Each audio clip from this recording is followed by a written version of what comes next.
Então, sem mais delongas, vamos aqui fazer a extensão para o caso 2D. Vão ser necessárias algumas modificações, adaptações bem pontuais no código que a gente tem feito para 1D, o que é excelente, né? Bastante conveniente, essa facilidade que a ferramenta nos dá. E, notavelmente, o que a gente vai precisar adaptar, modificar, a gente vai ter que ter uma malha, né? Um domínio 2D, obviamente. A gente vai precisar definir agora uma solução manufaturada equivalente, né, para o problema 2D. E também vamos ter que definir agora as condições de contorno que são válidas para o problema 2D também, né? Porque no problema 2D nós temos agora bordos adicionais que não haviam no problema 1D. E apesar dessas modificações serem pontuais, vai ser necessário a gente reexecutar todos os trechos dos códigos, porque a gente precisa propagar essas modificações. Então, apesar de simples, a gente vai reexecutar tudo aqui. Eu recomendo que aí ao seu lado também rode tudo. E se houver algum problema, por favor, me sinalize e entre em contato, que a gente pode ver isso conjuntamente. A primeira coisa, né, que temos que fazer é definir a malha bidimensional. Aqui há uma diferença em relação ao caso 1D, que é que a gente tem à disposição agora elementos quadriláteros ou triângulos. Então, isso pode ser facilmente configurado aqui. A gente está usando uma função conveniente do FireDrake, que vai gerar uma malha num quadrado unitário, seria o equivalente à nossa reta unitária que utilizamos no problema 1D, né? Então, a gente está com um quadrado unitário aqui. A partir desse argumento aqui, quadrilátero, a gente pode indicar se a gente quer utilizar triângulos ou quadriláteros. Esses primeiros argumentos são o número de elementos na direção x e o número de elementos na direção y. Então, a gente está fazendo uma malha 10 por 10 aqui. E aqui, só para vocês verem rapidamente, né? Uma coisa importante, a gente pode pré-visualizar a malha e os bordos aqui ficam marcados com coloração diferente. Uma função conveniente que aqui a tryplot, né? A tryplot do FireDrake, de forma que a gente consiga inspecionar a nossa malha. E aí, facilmente você pode mudar, né, para uma malha de triângulos, basta você indicar aqui false. Opa, houve uma desconfiguração aqui, deixa eu só ajeitar. Então, aqui a gente fez a mesma malha equivalente, só que composta de elementos triangulares. Tem alguns argumentos aqui a mais que a gente poderia explorar. Por exemplo, a diagonal dos elementos triangulares aqui, elas são orientadas para a esquerda. Você poderia mudar, por exemplo, para a direita. Vou demonstrar aqui para vocês facilmente, apenas indicando aqui na chamada da função, tá? Mas vamos manter aqui os quadriláteros, né? Porque acredito que geram figuras mais bonitas e não vai prejudicar em nada o andamento aqui do nosso curso, nem nenhum conceito, enfim. É uma questão de escolha ou necessidade, né? Caso você precise trabalhar com triângulos. Mas não vai afetar em nada aqui a nossa exposição. Então, deixa eu reexecutar aqui para regerar nossa malha com quadriláteros. E agora vamos para o passo seguinte, que seriam justamente as funções e os espaços de funções, né? Nesse caso não muda nada. A gente precisa reexecutar porque o nosso objeto mesh, que foi mostrado anteriormente, é um objeto novo, né? Uma malha 2D. Então, o código se mantém, é o mesmo. A gente só vai reexecutar para ter as funções definidas em 2D. Então é isso, espero que tenha dado certo aí do seu lado também. Novamente, se tiver algum problema, por favor, me sinalize. Então, continuando, após isso vem a definição da solução manufaturada, né, da solução exata manufaturada, e o termo de fonte que a gente calcula a partir dela. Então, a primeira diferença que a gente tem é que as coordenadas espaciais que são obtidas a partir da malha, né, são diferentes. Agora a gente tem também as coordenadas em y, né? E a expressão para a solução exata manufaturada é ligeiramente diferente. Tenho adicionado uma dependência agora em y aqui, para ter um comportamento legal, bacana, que dependa de y também, e seja similar, comparável com o que a gente tinha em 1D, né? O procedimento de interpolação dessa expressão da solução exata numa função definida do espaço V que a gente declarou anteriormente se mantém, é tudo análogo a 1D, tudo, exatamente a mesma coisa que a gente faz. A mesma coisa para a gente obter a expressão para o termo de fonte. E a gente interpola do mesmo jeito, enfim, nenhuma diferença. Eu vou só executar aqui para garantir que está tudo certo. Você também, por favor, execute aí. E o parâmetro de Poisson lá, o K, né, o parâmetro relacionado ao grade de P, a gente mantém igual a 1, do mesmo jeito que era antes. Então, seguindo aqui, as condições de contorno é outra mudança no código, mas apesar da mudança, eu resolvi botar aqui uma forma que não resultaria em mudanças, tá? Se você tivesse feito dessa maneira no caso 1D, ela se manteria assim aqui no caso 2D, porque nessa abordagem aqui é uma abordagem conveniente para dizer que a gente vai prescrever um valor no contorno, uma condição de contorno de Dirichlet.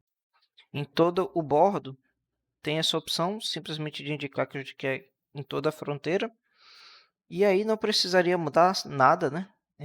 Mas se você quiser indicar as fronteiras que você quer escrever, por exemplo, se você quisesse manter 1 e 2, ou se quisesse fazer 3 e 4, aí aqui ia ser equivalente à forma anterior. Na verdade, isso aqui não influencia nesse problema, porque a gente tem a definição de um termo fonte, né, que naturalmente geraria condições de contorno ali, homogêneas na solução do nosso problema. Então, isso aqui basicamente poderia ter se mantido se tivesse sido feito dessa forma, e também fica a dica aí dessa abordagem conveniente. Uma coisa que vale a pena mencionar, que não foi comentado durante a apresentação do problema 1D, é que essa função conveniente aqui de Dirichlet, para a condição de contorno de Dirichlet, o que é que ela faz? Ela pega, ela vai setar esses valores de contorno, né? Ela vai marcar nos graus de liberdade associados a esse espaço V, vai marcar que esses caras vão ser prescritos com esse valor, e armazena todas essas informações nessa variável BC, que a gente vai passar mais na frente para a definição do problema variacional. Então, é uma função que serve basicamente para armazenar esse cara e mais para frente ser utilizado na definição do problema. Rodei aqui, tudo certo. E agora, prosseguindo, a gente chega na formulação variacional, no problema variacional e no solver. Isso aqui se mantém idêntico ao que a gente tinha feito para o caso 1D. A gente escreve aqui a função, desculpa, a formulação variacional do mesmo jeito, né? Muito parecido com o que a gente faria no papel e como a gente fez para o caso 1D.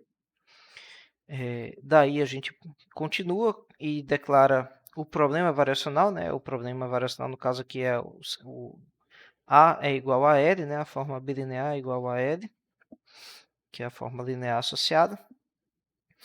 E aí aqui a gente, como eu havia comentado, informa as condições de contorno, né? Ele pega as informações que a gente declarou aqui, aonde a gente queria a condição de contorno, e vai utilizar na montagem do problema.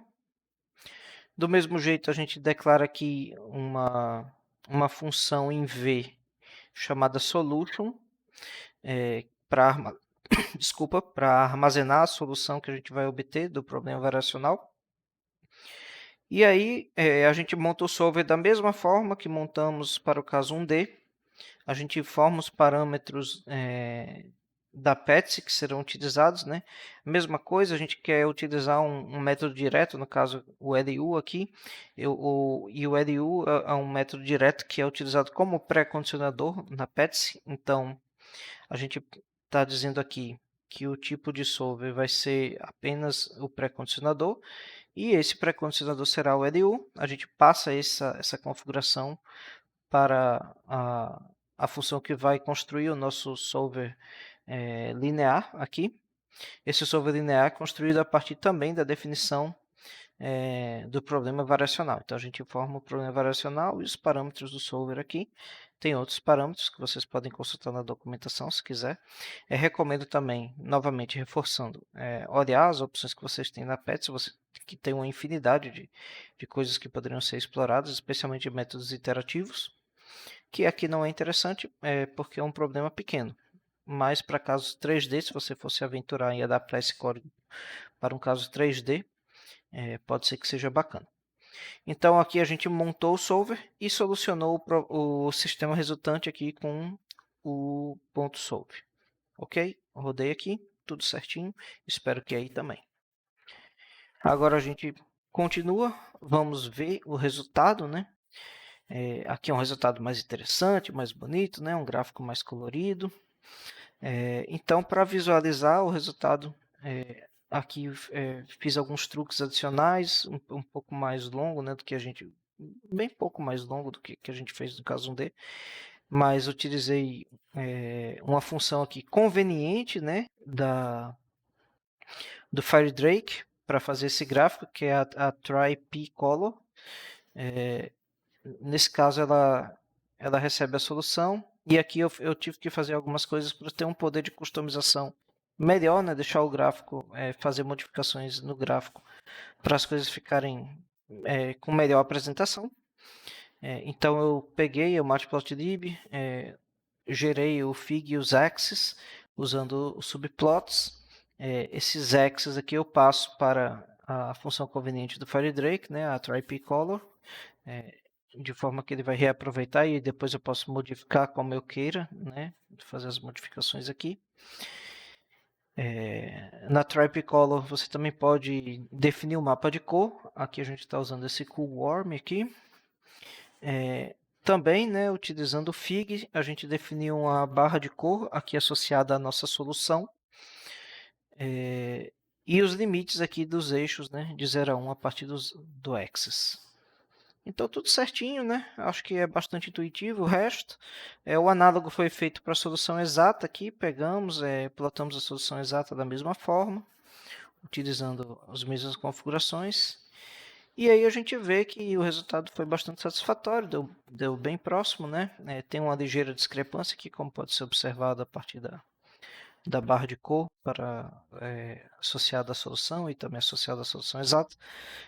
Mas faz parte, até porque a gente está aqui numa discretização de 10 por 10, para 2D isso aí é até um pouco grosseiro, mas o resultado aqui ainda já está bastante satisfatório. Então eu creio que seja isso. Deixa eu só executar aqui para garantir que está tudo certo.